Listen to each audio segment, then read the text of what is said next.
সমুদ্রের ধারের এক ছোট্ট গ্রামে থাকত 10 বছরের কৌতূহলী ছেলে, নাম রায়ান। প্রতিদিন সকালে সে তার মাছ ধরার ছিপটা নিয়ে সমুদ্রের ধারে যেত।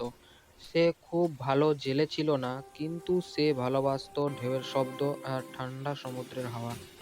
একদিন রায়ান ছিপ ফেলতে হঠাৎ জোরে টান পড়ল। রায়ান সর্বশক্তি দিয়ে টেনে তুলল।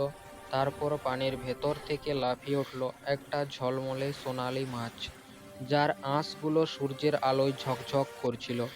মাছটা নরম, জাদুকরী কণ্ঠে বলল, আমাকে ছেড়ে দাও রায়ান, আমি একটা জাদুর মাছ। তুমি যদি আমাকে মুক্তি দাও, আমি তোমাকে একটা ইচ্ছা পূরণ করে দেব।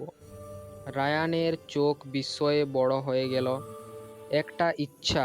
সে চাইলে কিছুই পেতে পারে, সোনা, খেলনা, বড় ঘর, সবই।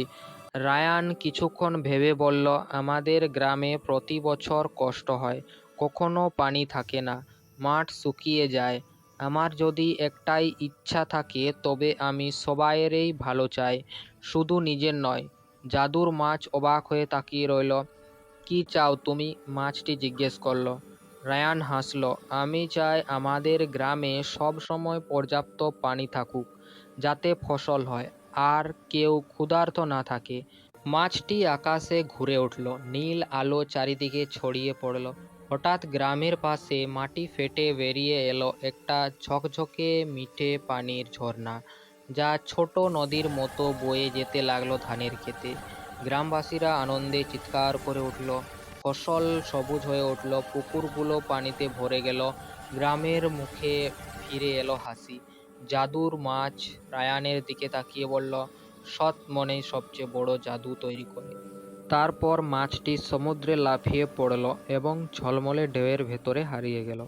সেদিন থেকে যখনই গ্রামবাসীরা নদীর পানিতে ঝিলিক দেখত, তারা মনে করত সেই ছেলেটির কথা, যে লোভ না করে সবাইয়ের জন্য ভালো চেয়েছিল। আর প্রতিদিন সকালে রায়ান সমুদ্র তীরে দাঁড়িয়ে থাকত, ঢেউয়ের শব্দ শুনত, ভাবত হয়তো জাদুর মাছ আবার কোনোদিন ফিরে আসবে।